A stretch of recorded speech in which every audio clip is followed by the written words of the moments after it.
Hello everybody and welcome to a brand new episode of Alt+Tab live show. I am one of your hosts. My name is Steve. I'm also here with Paul, and I also have two other very important people behind us doing some I don't know, internet research right now behind us. What are they doing, Well, Paul? based on Kyle's activities last week, we probably shouldn't discuss what's going on behind us because it was a mixture of both the illegal and the immoral. But that's all you should. That's all you should really expect here on the Alt+Tab show. But yeah, we have some excellent tech stories to talk with you guys about today. We also have a special guest who has already dialed in for us. So we're just going to go straight to that because we're very excited to have him here. Yes. It is none other than Logan from Tek Syndicate. Hello, Oh, that's Logan. me. When you said special, I thought you were talking about somebody special. Special, very special. But thanks. We mean you're like welcome. special skills or special. special. We also have Jimmy. Jimmy's. You can see kind of part of Jimmy's head back there behind Jimmy's profile. Logan. His He's Abe hanging out in chat, Lincoln too. looking head. While we're at it, while we're at it, if you guys want to talk to any of us during the show or otherwise, you can tweet to us. You can tweet Steve at Steve_OMG. You can tweet me at Paul Hardware no S. You can tweet Kyle or Jenny. I forget their Twitter. Kyle's at Awesome Sauce News. Jenny is. Kyle. Jesus. No, Kyle is forever Kyle. Jenny is at Gearhead Girl 27. Yes. Logan is at Logan_Raise the World or RTW. Logan_RTW. And Jimmy is Jimmy? You're like your name, right? It's just at Jimmy. Just He'll tweet throw at it in the Jimmy chat. and see who responds. Jimmy is at Jimmy Glassby. Okay. Which is awesome. So tweet Fantastic. us stuff. We'll be checking that throughout the show. But we did bring Logan on here for a very special purpose, and that is to share with you guys, if you're not already aware, that Logan has an awesome giveaway going on right now on his channel. So Logan, can you give us some details about that? Well, I moved to the north, right, and I've got a rear-wheel drive BMW. And the last winter, I used it for like 2 days, and then I was like, you know what? I'm just sliding into ditches every 5 seconds because whatever. What? So I decided to give away my car. Yeah. You should put your headphones on so you guys. Is there a technical difficulty there? Sorry, one Sorry, second. We're just gonna make sure. They're just now realizing that only Steve and I can hear you, and we're suddenly like, wait, why did everyone stop talking? We get quiet for a little bit. We get pensive Sorry about sometimes for no apparent reason. Yeah. Yes. We only have a two-way splitter, not a four-way splitter. So Yeah. Yeah. They're hearing you Logan's 4 talking. seconds late. Okay. That's funny. They're watching the Twitch stream Yes. over there. So you were explaining you're just south of the wall, but still in the Yeah. north. Continue. No, I think we're in the wildlings pretty much. We're You pretty are? much, Okay. Yeah, we do not kneel. I'm sorry. So anyway, I'm going to give away my car. I figured that'd be more fun than selling it.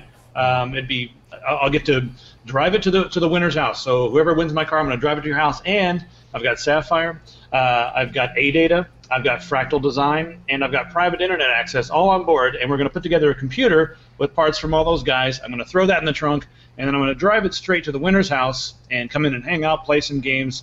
So you get a car and a computer and a bunch of crazy people at your house. How's Nice. that? Are you going to do donuts in the general vicinity of their front door?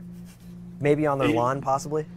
That's in the fine print, yes. That's And, like, fantastic. how fast will you be driving between Vermont and wherever the winner's house is? Like, Yeah. are you gonna really try to see what the top speed is of the vehicle? Oh, I've already tried the top speed on this thing, I think, a long time ago on an abandoned runway. It can get around 140 or so. Nice. Very nice. Not bad. All right, But so- you wouldn't want to do that with these tires. I mean, that much heat on these tires would pop, and then it would do a cartwheel. Cartwheel and- would be bad. Yeah, the car would sprain its ankle. It would be bad. So somebody's gonna win the ultimate driving machine from Logan. Have you done any like modifications to it? I saw your video. You had a very special head unit installed there. I'm not sure if I should leave that in there or not. I've got a few more days, and I actually took the car over to a mechanic right now to tell him just make it better, like fix up whatever's wrong with it, just to make sure that I give somebody a car that's perfectly working. And I put a new windshield on it yesterday, even though there were no cracks or anything. There was some frosting around the bottom of the windshield because this car was in Florida when I was at that one place that shall not be named. I had this car down there, and the heat just kills cars. So I was like, you know what, just make everything perfect. Put a new windshield on it, just whatever. So Wow. It's being worked on right now, and it's a 2002 with 110,000 miles, and it's new drivetrain. It'll run for another 100 if you guys take good care of it. But this is the car that I've had since the beginning of Tek Syndicate. I drove it all over the place. It's been all over the country, so it's a sentimental thing that I would like to keep in the family. And I know a lot of the guys who watch Newegg TV are also hanging out, over at Tek Syndicate. So you guys are part of the extended family, I feel. So as long as it stays in the family, I'll be very happy. Nice. Excellent. Yes, absolutely. So the link for this, just send them to Tek Syndicate directly, or what's the easiest way you think? Yeah, should I throw a link in the chat right here? Sure. Yeah, do that. But Link in then the for chat would the be good. YouTube upload, maybe we'll just copy that link again later. We'll put it in. Yeah, that'll be a good idea. If you're I have to watching find the the link YouTube now. re-upload of this, you should be able to find links to this giveaway in the video's description. If you're watching with us live right now, Logan's going to post that in the chat, or you can go to the website teksyndicate.com and you should be able to locate it there. It's got a picture of it says "Win Logan's Car," and that's Tek. It's on like page 3. Syndicate. There we go. Tek Syndicate, and right. you can also join their fantastic community over there, where they help people out with computer issues and also discuss technology and the future of the world and the internet. Yeah, that's true. It's actually all those things. Yes. It is. It's not even a joke. That's the tagline. I just made up a new tagline for Tek Syndicate. Don't worry. What is The lighting on you is so dramatic right now. It's like the dark side of the moon style. Oh yeah, the sun's going down over here by the window. Mm-hmm. And the rest of it's just coming off of these monitors. I bought a ton of Korean monitors this week, so I've got all these like 27-inch Korean monitors everywhere. Ooh. I believe you guys sell them on your website as well, the Quinix and the X-Stars and stuff. Oh, nice. I think we do through the marketplace. Yes. Yeah. We've got several of those available now. They're pretty. I mean, a lot of them are pretty nice. You got to deal with a little bit of a give and take. They're much less expensive than buying one of the tier 1 name brand monitors. Sometimes the housing might be a little janky, or it might not have like the best stand. But if you just want like awful. a panel, like they all use pretty much like the LG panels, I believe, and they're the screen themselves are awesome. Actually, the one I got, the X-Star, has it's got a Samsung panel in it, a Samsung PLS panel. It's great, and it was like 300 and something bucks. I think you guys have it for $369. It's great. Nice. $369, yeah, that's a very good. Yeah, so if you guys want a monitor, check those out. Check Good them out. deals. Newegg, I have the marketplace. 2560 by 1600 Yamakasi Leonidas, which I got like a year and a half ago, 2 years ago. And that's still running strong. The power brick failed on me once, and they had to send me a new one. Well, they charged me for a new one, which I was super happy about, but whatever. That's annoying. It works. Yeah. I don't have quite that. I'm bringing up my brightness. Let me know if it looks better. Oh wow, look at that! You're in a room. I didn't realize you were in a room. There we go. No. Yeah, I was in the cave and I teleported. I thought Jimmy was swallowed by a black hole. Yeah. All right. Jimmy was the black hole. So He's into that. Shall we wait? Oh yeah, Josh is going with you too. Did you even mention that? Isn't Fractal Josh? Well, we do have some people from Josh from Fractal Design is coming with, Nice. and we also, I believe, Ed from Sapphire is coming with us, and he runs a radio show. Ed's a character, Josh is a character, and then I think we have someone from A-Data coming with us as well. Okay. Cherry, possibly? Not Cherry. I don't Okay. think Cherry. It was going to be Cherry, but I think maybe Thomas. I think Okay. I'm not 100% sure, but we're going to have a couple cars, and we're going to stop at all the different landmarks along the way. We have no idea where the winner is going to be. If they're in Alaska, I will drive through the Yukon to Alaska, and we will stop at all. We'll stop at like the world's biggest ketchup bottle and take pictures and stuff. I don't know. We're going to do just all the goofy stuff like that. Jennifer wants to know how you guys are going to fit Josh into that vehicle. Well, actually, I'm the same size as Josh, so we're Oh. going to fold down quickly and for easy storage and then get in there. Need a expansive roof rack or something like that. Yeah. The things we do for the community, you know. What if the winner ends up being like 5 miles from where you live? You should still make an epic story. Yeah, what we're going to do is we're going to like make a wrong turn for like 2 Yes. days. Yeah. Because we have to be, I mean, like, let's face it, guys, the sponsors expect an epic, travel video. And it's like, all right, we're going to swing by the local grocery shop and we'll be there in 20. And like, no. And here's us at the gas station getting nothing. You should turn it completely into the Cannonball Run. It should just be a cameraman in each car, and you guys just do epic car races with explosions and cars flipping over. It'd be amazing. And Jackie Chan somehow should be in it too. But We don't have the budget, but we'll do it anyway because I don't care.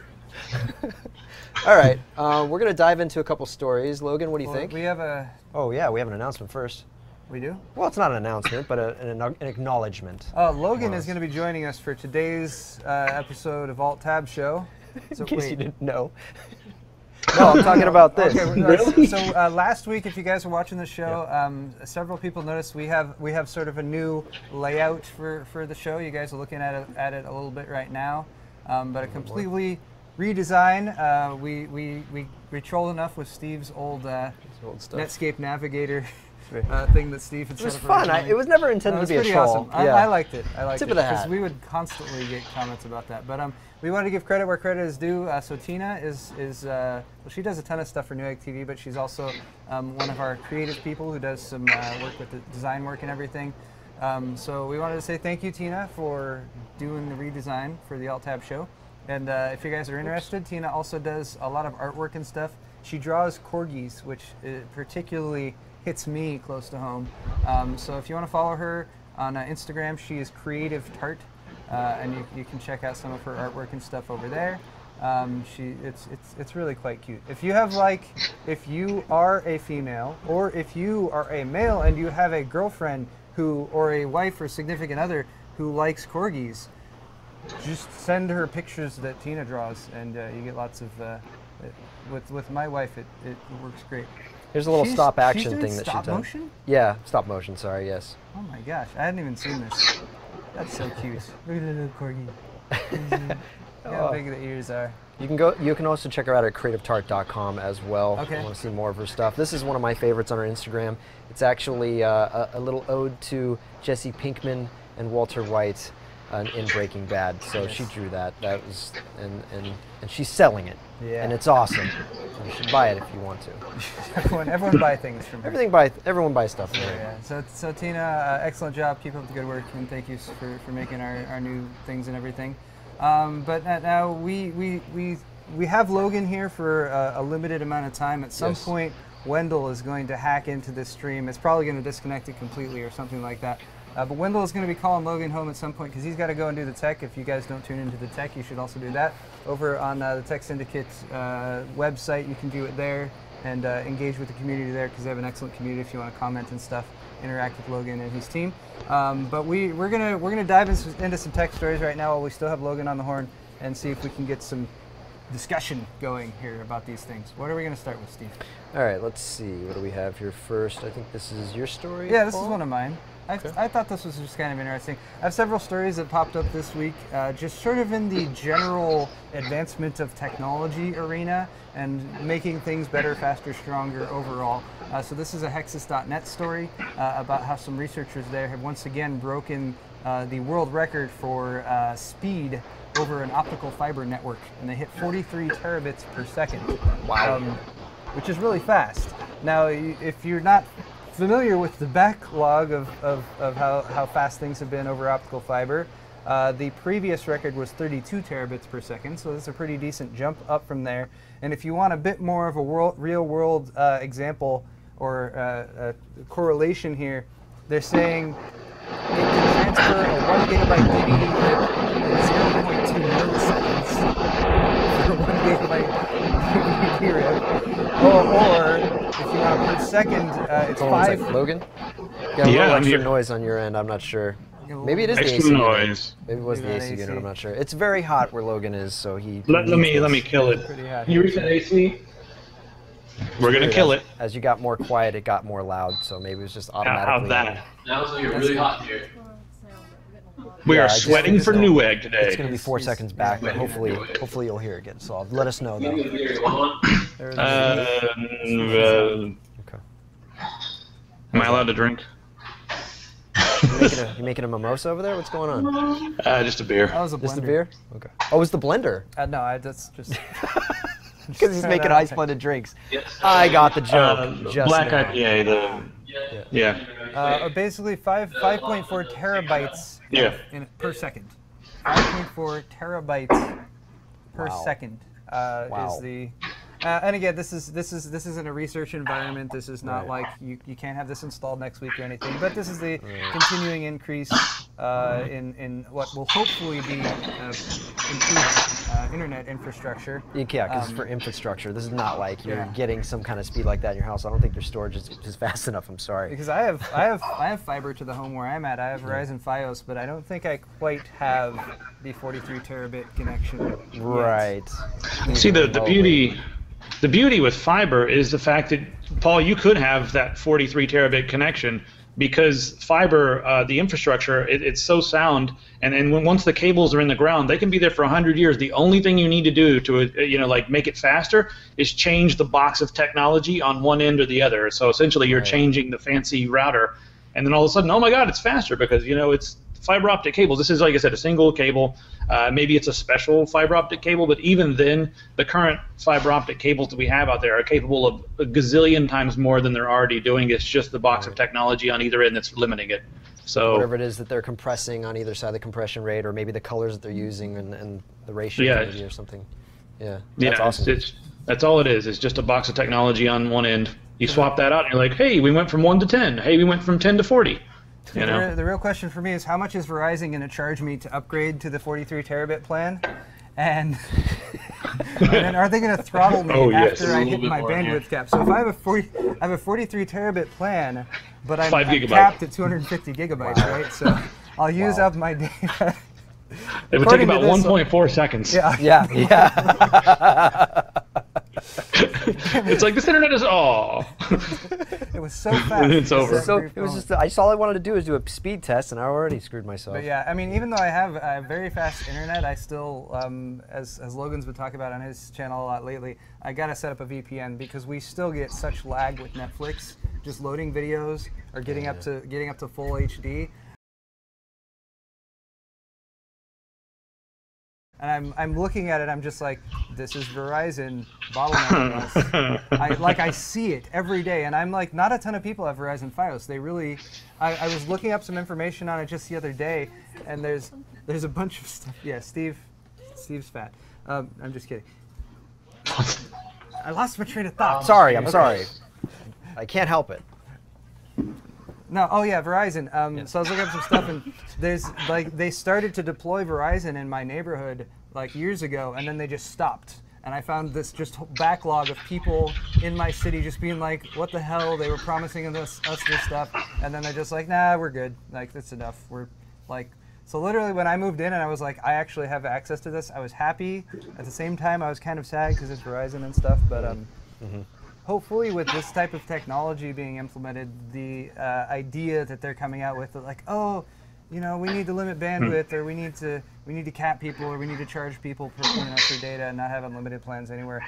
Like, hopefully the immediacy or just the fact that this stuff exists and people become aware of it will be like, no, you guys are full of crap, and just give me a reasonable price for an unlimited connection, and I'll sign up with you for the rest of my life. That's pretty much the point, though, until people start pushing back. I mean, the reality is all of us are going to reach a bandwidth cap or what they're not able to provide for at some point in terms of what their current infrastructure is, because over time, right, we're going to start streaming 4K video, our usage, our consumption is going to go up. It's always going to go up, and they're going to always have to say, we want more money to continue. So all they're doing is stopping us early, so even when they have the room, in order to essentially just extort us for more money. I mean, what do you think, Logan? All right, what can save all the situation right now? Because exactly, it's all an extortion game, just like you said. But what can save this right now, and what can save the future of the internet is community infrastructure and community fiber. So let's take a look at Chattanooga, Tennessee, right? Chattanooga, Tennessee, they ran fiber to the entire city. They control it. It's super fast. There's no bandwidth caps. It's unmetered, beautiful, fast internet. And we see the same thing when we go to Taiwan. It's beautiful, unmetered stuff. It's just, and a lot of it, Taiwan has their own infrastructure. There are some companies there, but I mean, that's what we really need. We need the communities to get involved. We need small cities, small municipalities to say, like, hey, let's run fiber right now. And they need to do it before these, companies like Verizon and Sprint and all that stuff. They need to do it before those companies get to the politicians. Because right now in Tennessee, looking at Chattanooga again, that the city of Chattanooga exploded. All these creative companies moved in. The high-tech jobs went up. the middle class is starting to grow. It's like, oh my God, and all we did was add, gigabit fiber all over the city. But now the city, now in Tennessee, companies like Comcast and Verizon and all that stuff, they're going and they're giving money to the politicians, and now the politicians are saying, we must stop the spread of this fiber. And they've pretty much stopped Chattanooga from spreading into any other communities, like the fiber. So they have to start doing it before that happens. And they're always like, oh, this is bad for the community in some way because I have money in my pocket. But that's what the future of the internet should be, is community-based infrastructure. Yeah, I totally agree. I hope that happens.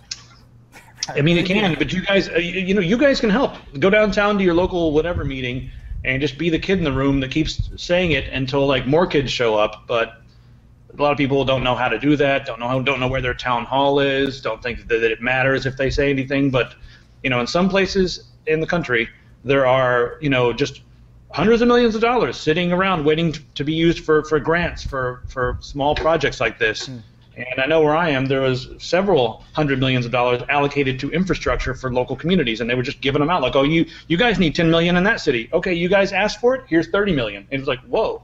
And so there's really, really fast internet up in New England, and a lot of places run by communities. And I'm just waiting for the big powers that come in and be like, stop that, but it hasn't happened yet. Well. Yeah, the influence of money in politics is extremely frustrating. So I have what is hopefully a good news story. And this one? Actually, jump one more over. Bring this one over like that? Yeah, I like this one. Okay. So this is a story we all, I don't want to say we all love Tesla, but I think a lot of us are at least somewhat enamored of Tesla and some of the things that they do, and at least impressed with their push towards advancing technology, no matter the cost or no matter the implications otherwise. So if you guys might have heard that Tesla was considering building what they call a Gigafactory, which was intended to greatly increase the production of the batteries that they make for their electric vehicles. I believe they're lithium-ion, if I'm not mistaken. But Panasonic has agreed to help Tesla actually build this Gigafactory, which was very important from Tesla's perspective, because they didn't necessarily have the capital to just go out and build it. They're saying it's going to cost somewhere in the range of $5 billion. Tesla's actually got $2 billion towards that, and then they were looking for investors to come up with the rest of the cash, and obviously to have investment in this factory for other means besides that. But it seems like they're on the road to doing this. The upshot for those of us at home who see the Teslas driving around on the road and think to ourselves, I'd love a really fast, cool-looking electric vehicle. Is the possibility of them actually creating a much more reasonably priced, they're saying $35,000 Tesla, thanks to the reduced cost of these batteries, which was one of the most expensive products in the car. Now, one thing I know Jenny behind us has mentioned to us several times when talking about Tesla is the production of the vehicles themselves, if I'm not mistaken, right? About which part? Just because the Tesla is electric vehicle, right? Yeah. So you're not creating the greenhouse gases and whatnot, but actually producing the vehicles themselves, doing that in a eco-conscious way. Yeah, I mean, the manufacturing of those batteries that go into those cars is far more detrimental to the environment than driving a gasoline vehicle is. So hopefully, manufacturing process needs to be fixed in order for it to truly be some kind of eco-friendly vehicle. So hopefully this project, if it is engaged upon by Tesla and by Panasonic, could potentially, if they create this factory and it's brand new, hopefully that would be a big factor in it, is actually making it a lot more eco-friendly for the production of them. Logan, is this something that you had heard about yet? Yeah, I mean, we'd have to keep an eye on this because just from what Jenny said right there, because they haven't been saying that, and usually if it's going to be very green, that'll be one of the top bullet points because that's a buzzword and people get really excited about green, but they haven't been mentioning that too much. I would be curious to hear more about that in particular, but it is a good idea for them to work with Panasonic because Panasonic brings expertise to the table more than money. Money is worth so much, but if you know what you're doing and you bring that to the table, then you can really move forward, and that's what Panasonic's done here. So they know about batteries, they know about producing batteries, and that's going to take a lot of the, I guess, burden of research and development and all that stuff off of Tesla's shoulders. So really, really good partnership, I think. Excellent. And they're stating here that by 2020, the factory, if everything goes according to plan, should be able to produce enough batteries for 500,000 electric cars per year. Yeah, and so I think one of the main ideas here is that they're going to have so many of these batteries that when you go to like a refueling station or whatever, you know, you open up your hood and this like arm comes down and grabs your battery, rips it out, and puts another one in. So you're always switching out batteries. Like so that propane way tanks. Hey, that'd be awesome. Yeah. Nice. Yeah, so it's like you show up, they throw another battery in, and you go, and you're always using. I mean, you're pretty much everyone's just swapping batteries all day because as soon as that battery comes out, it goes on the charger, goes on a conveyor belt, and the next person that shows up gets your battery. So. And then like solar-powered charging stations along the road where gas stations are today. Yeah, I can see that. And if you're looking and then if they do it that way with the solar-powered charging stations along the road, that could offset some of the, I guess, some of the environmentally unfriendly methods of creating these batteries.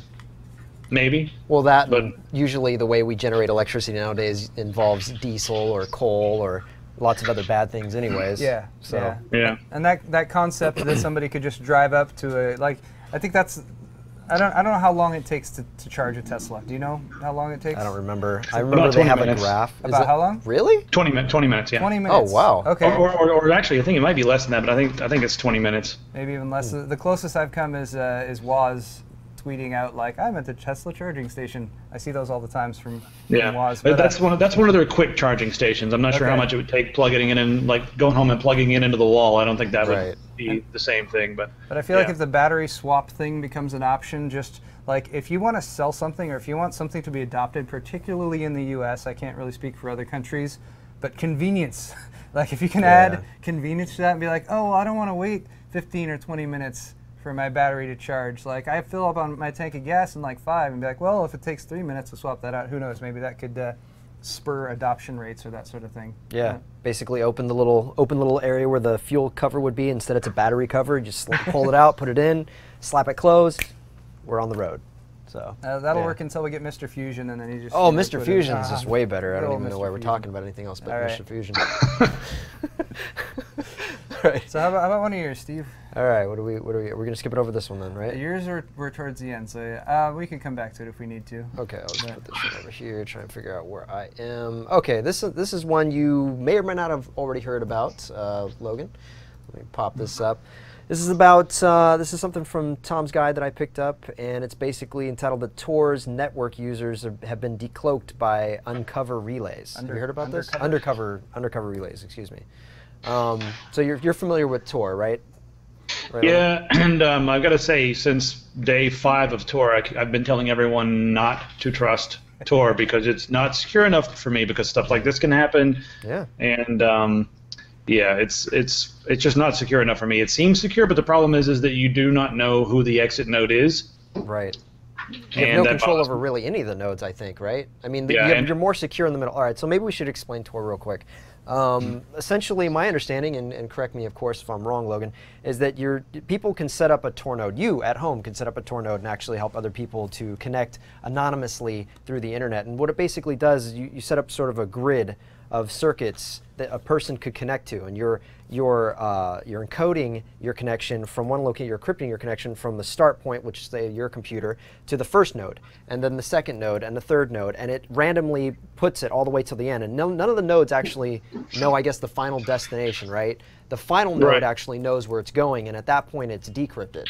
Right? Right. Well, yeah, the whole idea, I guess, is it's the Onion project. The whole idea with the little Onion logo and everything is that it's basically an onion of all the different layers of, think of it as being almost a VPN. It's encrypted at your computer, and it goes out, and then it hits, instead of, like a VPN, it goes from your computer to another spot, and that's it. This one is like 10 layers of that. It makes the internet kind of slow because you're basically going through like 10 connections or whatever, and then it exits. But yeah, just like you said, it's unencrypted whenever it exits, and that's what bothers me, because a lot of the exit nodes, a lot of them are run by like white hat hackers and just people who are internet enthusiasts and free speech enthusiasts. But there are a lot of exit nodes that are run by government agencies. And this is like, we're talking FBI, we're talking like over in London, there's their agencies also have banks and banks and banks of exit nodes, and that's because when someone connects to an exit node, they know everything. and they're just capturing that data because I think a lot of times they think, hey, if somebody's using Tor, they're trying to hide something, so we better watch it. Figure it out. Yeah. They must be shady. So I thought actually it would be a smarter use of it if they just made it so that it had multiple exit nodes, and then those exit nodes kind of compiled the information together, so that one of the three, let's say there's three that it goes out to, and then reforms back to your IP. If each one of them was compromised, they'd have all the information. But if they only had one of them compromised, then they'd only have a third of the information. But right. I mean, I don't know. There's clearly a reason why they did it this way. And like you said, it was not safe. I didn't know as much about it until this story, where I actually took the time to research it. But I found it interesting all the same. Yeah, I'd say a lot of Linux projects are based upon Tor. Like the Tails is a very secure Linux platform, and my problem with Tails is also it uses Tor whenever you go online. It by default it uses Tor. So, yeah, I'm just not happy about Tor. It's just I don't know if there's any real secure way to do anything. Basically, I don't condone any illegal activity. I do not condone it. So. A lot of people use this for that sort of thing, and if you're doing something stupid, you're probably going to get busted eventually. No matter how many layers, unless you're like smarter than God or whatever. But it's like the NSA; they just record everything all the time, even if they're not going to analyze it yet. It's just stored somewhere. Yeah. So we didn't really say what happened in the story. Oh, though, I'm right? so sorry. We're just going on about Tor. The story. This story is actually case in point here. Logan is right. This story is about Tor being decloaked or basically compromised. And I think, Steve, you were kind of talking to me about the story earlier. You said so anybody who's used it between, like January or February? Between February at any point in time all the way through July 4th, you should pretty much assume that you've been compromised. And basically, they believe researchers at Carnegie Mellon University in Pittsburgh are actually the ones that were doing the experiment and conducting tests to basically see if they could do it. But they haven't actually confirmed it. So bottom line is, yes, you were absolutely right, Logan. Skipped over it after you said it because I was like, oh yeah, he's right. He's totally right. I don't know why I'm telling you guys this because Logan knows about everything. So A, Logan was right. B, if you've used Tor recently, maybe change all your passwords and stop using Tor. Yeah, possibly not the smartest thing. Yeah. Yeah. All right. So, all right. Steve, if I could, I want to talk about one more story. Actually, go all the way back to that one that we skipped over. You got it. I think because this one. No. Actually, I'm sorry. One more to the. But that was the one you had okay, to go one more before. to the right. Up, down, left, right. Left, right. This one. BA okay. Start. Okay. This is 20 lives. This is a tongue-in-cheek kind of. All right. So, this is a story about the United States government banding together and actually getting something done. Because as of today, Americans can legally unlock their phones again.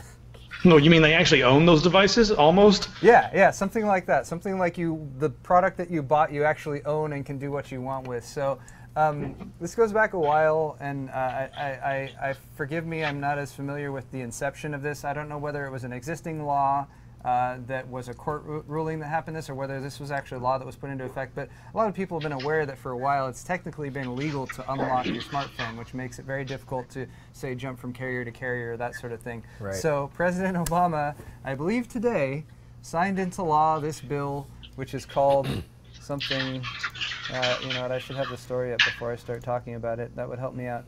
I forget what the bill is called, but it was passed through Congress and passed through the Senate. And, like, thank God, at least the United States government can agree on something, and it is when people get pissed off about their smartphones. Yeah. I could think of some more useful things. Do you know how this happened?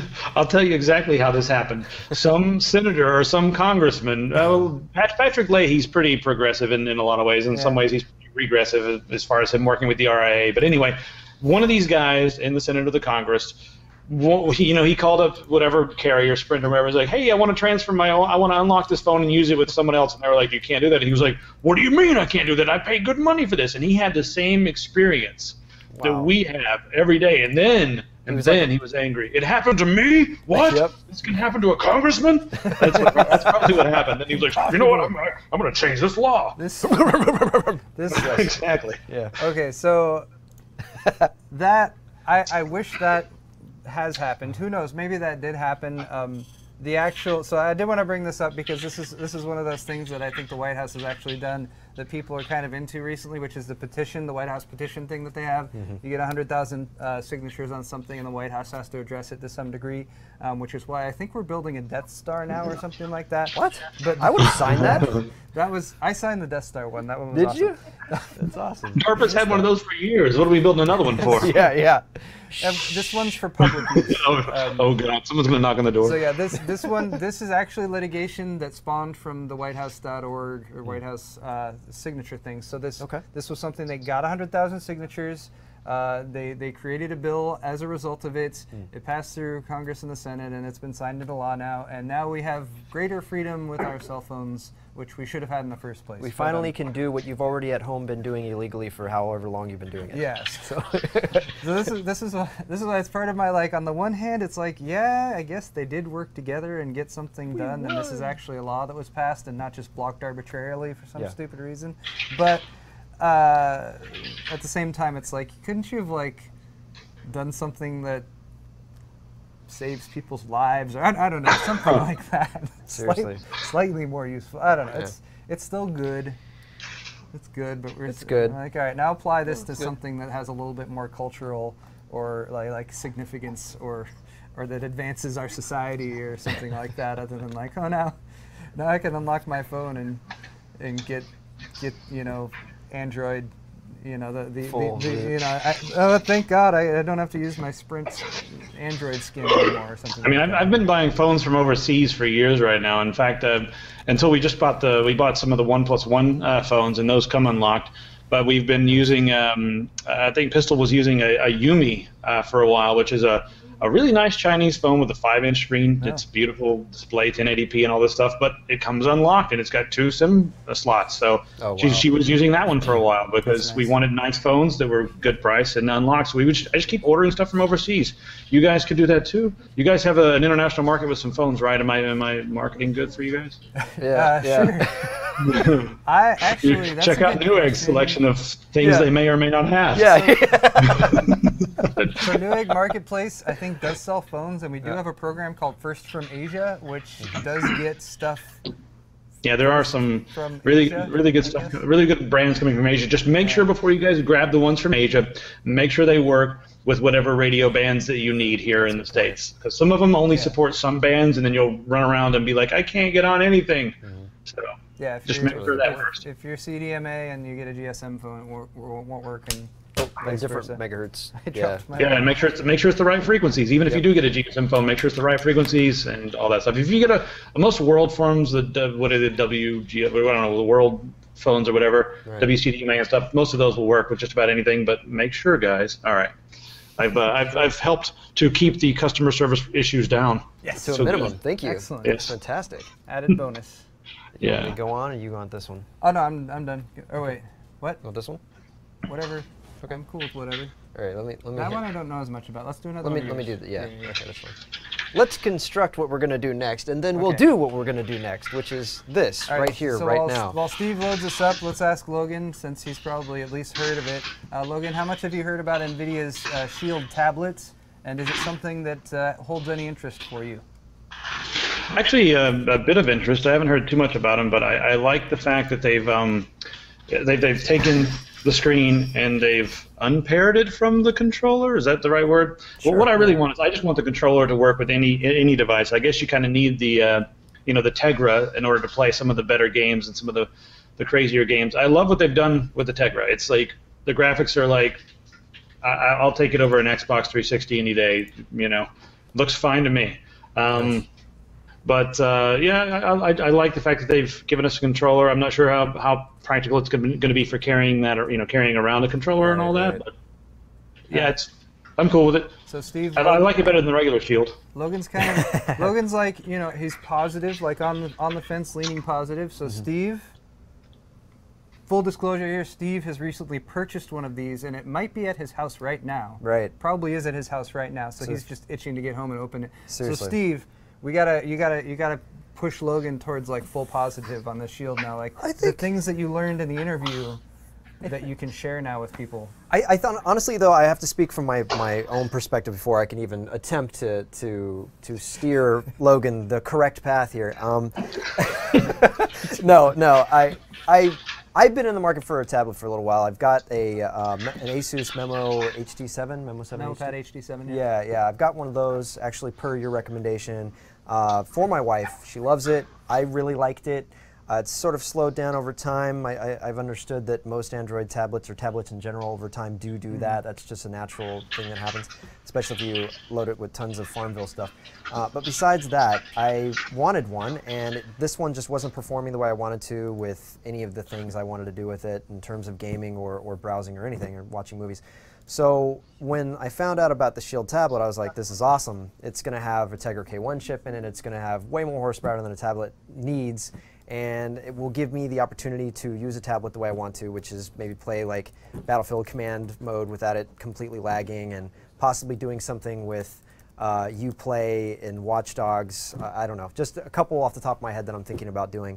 And on top of that, be able to take it on trips, because typically, you know, like you, Logan, we travel quite a bit. And having something nice that you could take, plug into a TV, watch whatever I want, or play games or whatever, it was just awesome to have that. Bottom line is it's got an all Android tablets have this, but it's one thing I really like about Android in general is that having an expansion slot for more memory is like key. That's clutch. I have to have that for a tablet. I hate that my iPhone doesn't have that. So that is like huge strike against iPhone for me. I know that you're a huge proponent of Apple products, Logan. So what do you think about that? Well, you know something? Since I got I got the OnePlus on here, right? It's like the highest benchmarking phone that's pretty much out on the market right now. I don't think there's anything faster than this. Nice. Since I picked this thing up, it's got a 5.5-inch screen. It's too big to be a phone, but I'm getting used to it. That's one of the biggest drawbacks, is the fact that it's freaking huge. Right. But I haven't used my tablet since I picked that thing. I'm all for a good-sized tablet. As far as like the extra speed with a Tegra, I would love that. But this brings me to your point, Steve. This has 64 gigabytes of internal memory. That's awesome. That's tons. There's no SD card slot in a device that is this massive. Ooh. Did you guys lose me? No, we're saying ooh because what you just said. We're cringing we that reacted. There's no expansion slot. Oh yeah, that's like one of the biggest drawbacks. Other than the fact that something this large has one SIM card slot, it should have two. I mean, a phone like this should be a world phone, right. And it has no expandability as far as storage goes. 64 gigabytes is just enough for most people. Right. Not for me, man. I want to put a 128 gigabyte micro SD card in there, and just go crazy with games and music. So that is something that is a major bonus for the Tegra, or the Shield. You can't. That's automatic. And that is something you mentioned that you haven't used your tablet since you got the new larger phone. We don't have this article up or anything, but that was something that Best Buy actually published earlier this week. They said their tablet sales are like crashing, like they're dropping out. So it's either it's get an awesome phone. Its phones are becoming a little bit bigger, a little bit more useful, a little bit more powerful. Its market saturation with the just deluge of Android, like cheap Android tablets and stuff like that are out there. Right. Like everybody has a tablet now. Right. But I think it's also that people are swinging back a little bit towards actually having a desktop computer and being able to get a little bit more work done. They realize, like, yeah, it's actually really a pain in the ass to type out an email on a tablet or something like that. But then also for portability and for taking stuff on the go. I mean, I like watching movies on my tablet a lot more than on my phone. Right. But if I could see if my phone was a bit bigger and I was going on a short trip, I'd be like, no, I'll just ditch the tablet. I don't need it. I can, I'm good with the phone. For sure. But yeah, that's something that I wasn't really expecting right now. But I like the implications for desktop PC market. Because that's also kind of on the uptick at the same time. So it's nice to be able to look at some of that stuff and be like, yeah, all the kind of doom and gloom stuff talking about like the desktop is dead or we're in the post-PC era. Who said that? Who said that? You tell me. I don't know. I punched him in the face though as soon as he said it. I don't know who the guy was. Yeah, I'm going to their house. You try to find out who said that. I'm going to go to their house and I'm going to show them some desktop. Like, look, the desktop is not dead. You're going to show them the desk top. Oh. That's right. We've already got holes in this table. Oh, sorry about that. Yeah. Yeah. The eggs are rolling. Yeah, but just to kind of just finalize my points here, I also like the fact that it's got an awesome stylus in it, and there's a awesome paint program that I've completely forgotten the name of off the top of my head right now. And the fact that I can stream via my PC to it if I was going to do something like that, or even, you know, go as far as Twitch stream. If I was like, this is very niche, but if I was going to just draw as like a career and I wanted to be able to stream that out, I guess that's a thing. So I guess you could use this tablet to do that, but I don't know, just different things I like about it. I'm kind of shocked at the small megapixel camera, the 5 megapixel camera on the front and back. I feel like that was sort of missing something. I also am very anti people who take pictures like with their iPads or like who record video. Hold on, don't move. I'll move my nose. Walking around with this giant thing, you look like such an idiot in the first place. Yeah, so and I don't know how important loops are, you know. Yeah, that might be their nod towards like, you know, this is for maybe snapping a quick photo or for doing video chat or something like that. But yeah. But yeah, it's a very, very fast tablet, pretty much the fastest tablet on the market. And it does, particularly if you're a gamer, and particularly even more if you have a desktop PC with an NVIDIA graphics card. Right. It gives you a lot of functionality for gaming. And if you're in the market for a tablet. I mean, it's really got to be those three things. Yeah. If you're strictly getting it for gaming, then the portable's better than a tablet, right. I would say, because it's easier. And for Alt+Tab next week, assuming, I don't know if you're going to be on it or not, but we'll get some more feedback from Steve with his personal experience with the Shield Tablet. Definitely. So we can share that with all you guys and give you the straight... Give you the straight talk. The straight poop, I was going to say. Oh, yeah. All right. I like that a little more than I expected. Yeah, I get vulgar sometimes. That was out of control, Paul. That was really out of control. Logan, you really got to calm him down sometimes. Okay. He only listens to you. Steve, we have exciting stories. And Logan, I know you said we're hoping to give you some good material for the Tek as well. I'm just going to steal all this, guys. You totally can, because honestly. It's very common that you come out with the Tek on like a Thursday or a Friday morning, and I'm like, oh, what did the Tek talk about? And I try to point that out, like I stole this from the Tek. But hopefully we can reciprocate a little bit better. All right, so we had a couple little teasers about X99.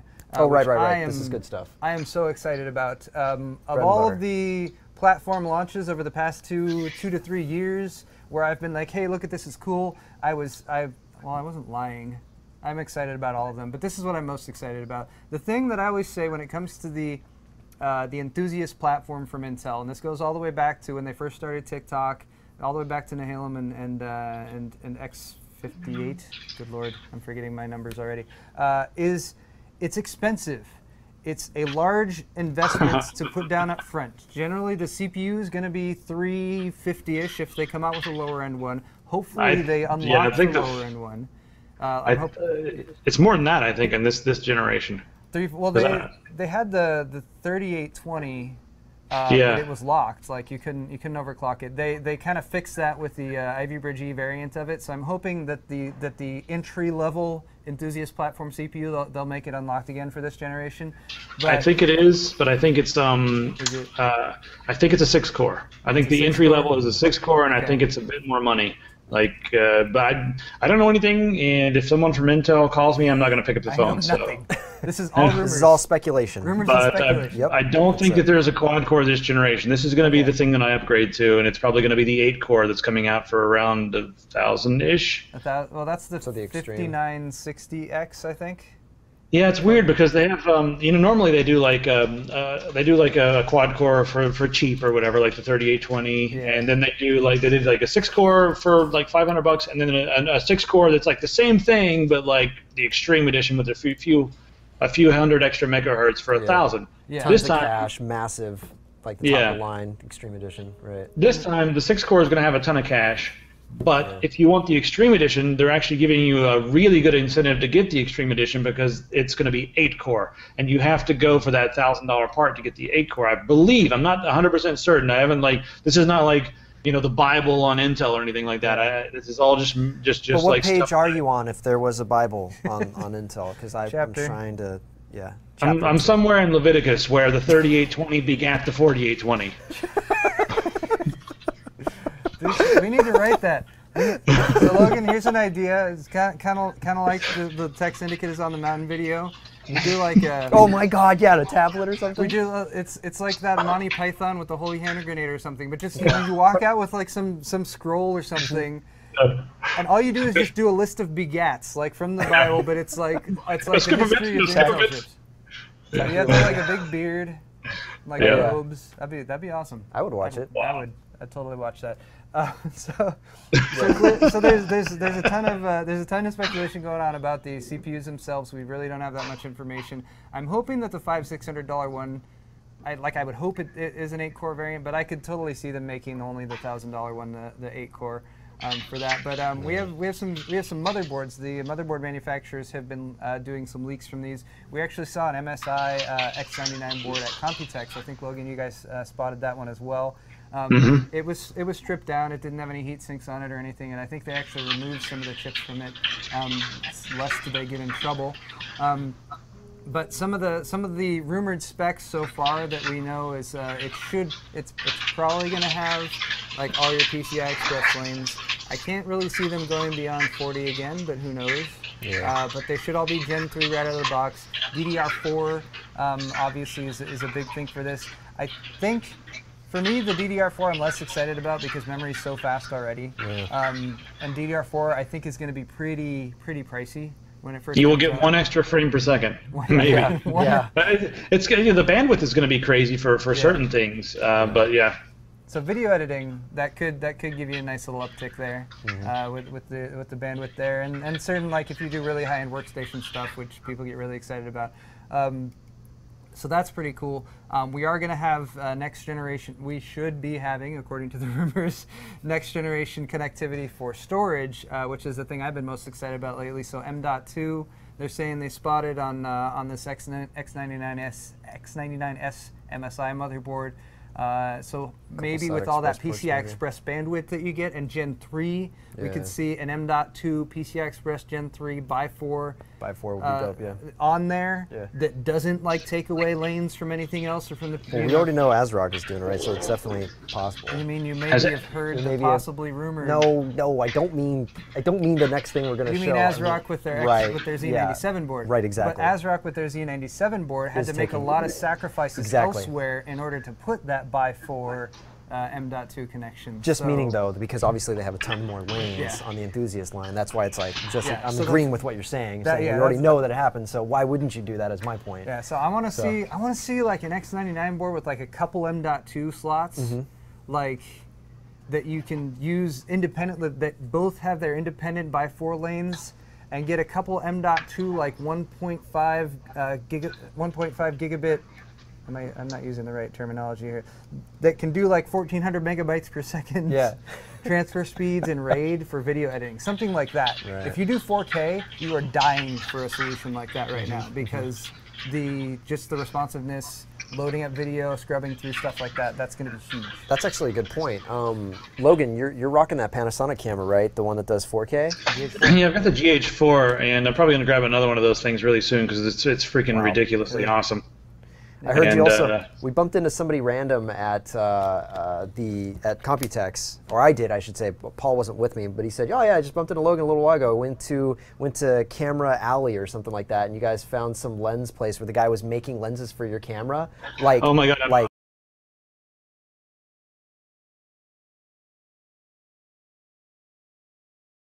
I bought stock. I bought a Samyang camera. They're handmade in Korea, but the guy who owns this store in Camera Alley, he was back like making his own EF mount to micro four thirds mount converters. He was making them by hand himself, and he was modifying things himself. The guy was a genius. I took his card. I'm like, dude, next time I'm in Taiwan, I'll be right back here to buy some more lenses. But I got a lens for like the equivalent of like $300 US. Wow. And it's one of the we use it for almost every Computex video. It's a wide angle handmade lens with a. The beautiful thing about it is has a I forgot a fluid f-stop instead of like normally when you're changing your f-stop it like you see like the darkness like tick tick tick it like goes up and down. This one it like opens up the iris smoothly so it fades in and fades out. It's so you get a gradual then and possibly something in between. That's awesome. Yeah, but I don't know how we got here from the X99, but We're talking about 4K editing and having the bandwidth for it, possibly having the bandwidth for 4K editing. And was just going to actually ask you if you've done anything 4K in terms of editing with your current systems and seeing it having problems where maybe you have to, I've got an X79 system here, and I can edit from the freaking NAS 4K without any problems at 100 megabits per second. And you know, you can even do a couple of layers. Oh, there's somebody out, a hot rod outside driving around like an idiot. However, Jimmy, on the other hand, he hates when I do 4K back there because he's running he hates it. He's running a 2500K because, well, he's using his personal rig for now because, you know, he just moved up here. I've got an editing rig in the floor, but he's using his current rig for now. And it's got a 2500K in there, and it kind of coughs and chokes and spits and curses at me. Right. And he's like, you know what? I edited this thing and I rendered it, but you're gonna have to watch it because I have no idea what's going on. Yeah. He's like, it's a slideshow. So, But the X79 already does a good job with it. I think the X99 is going to do quite a bit of a better job. Maybe thanks to the GDDR4 probably help a little bit, and you know, faster CPUs will help as well. Yeah. Extra cache. I mean, everything's going to help. so Faster storage. we have we're actually running out of time here, but there were two things really quickly I wanted to point out. There's a secondary article we also pulled up here about X99, so Steve's throwing that up there right now. ASRock hasn't released pictures of this right now, but they just wanted to let everybody know that they have the world's first Windows 8.1 certified X99 motherboard in their X99 Extreme 4, and they have the Windows hardware certification report that they've listed out there as well. I was kind of glancing over that, and I noticed that they have a listing for the maximum RAM that can be installed in this motherboard in megabytes. So in megabytes, it's 536. 536 billion 870,912 megabytes. Wait, no, 536,870,000. Oh yeah, sorry, 536 million. Anyway, if you divide it by 1024 a couple times, it basically equals out to 512 terabytes of RAM, theoretically, that you could connect to this. And then we were like, what size DIMMs would yeah, I was have like, to be? these are gonna have 8. These are gonna have 8 DIMM slots. So you would need 64 terabyte DIMMs. You'd need you know what? You just get you just gotta get the stackable RAM. You know, these DIMM slots right here. I got. I should put this right in, just like this. You remember like the Game Genie? They need to make RAM like that, where you could just plug more RAM in. Oh yeah. Stacking them. Yeah. You have to get a case that's like, you know, 6 feet wide, just so you can. That's a great idea. There's just random.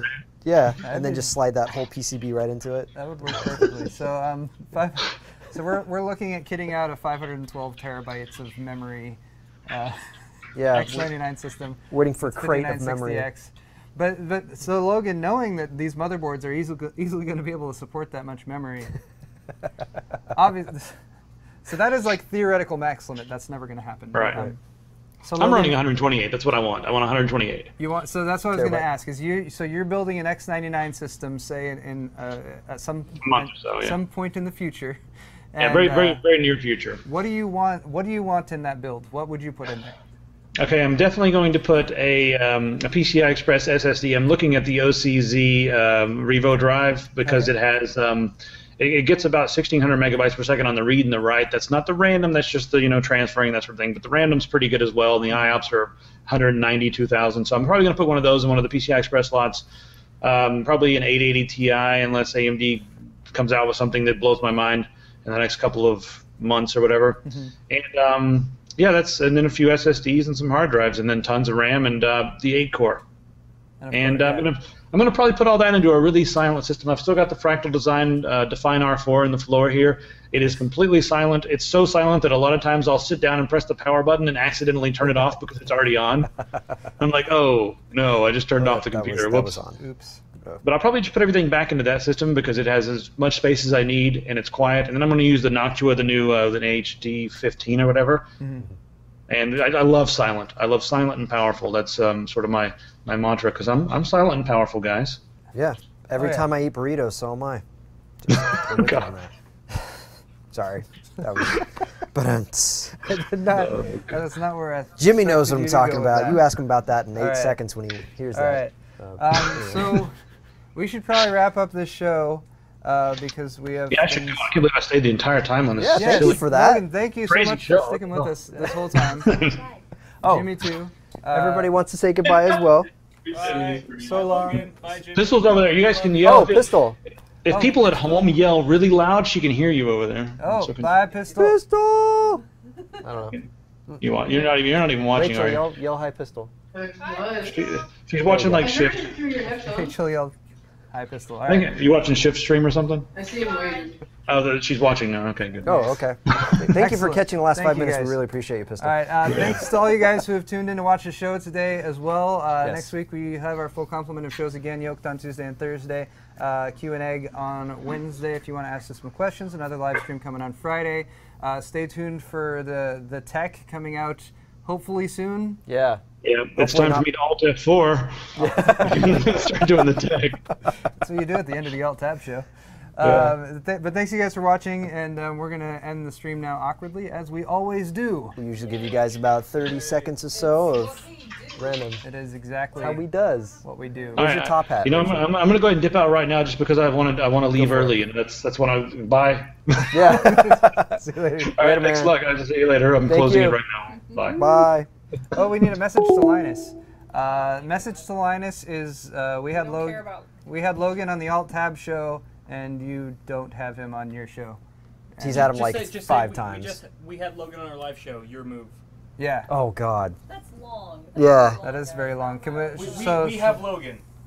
Logan. Logan's How about just Logan? raise the world. Been Logan. You've been Logan. Raise the world. I don't know. Yeah. Raise your dongers. all Raise that your good dongers, stuff. yeah. Yeah. All right. So thanks again for watching, guys.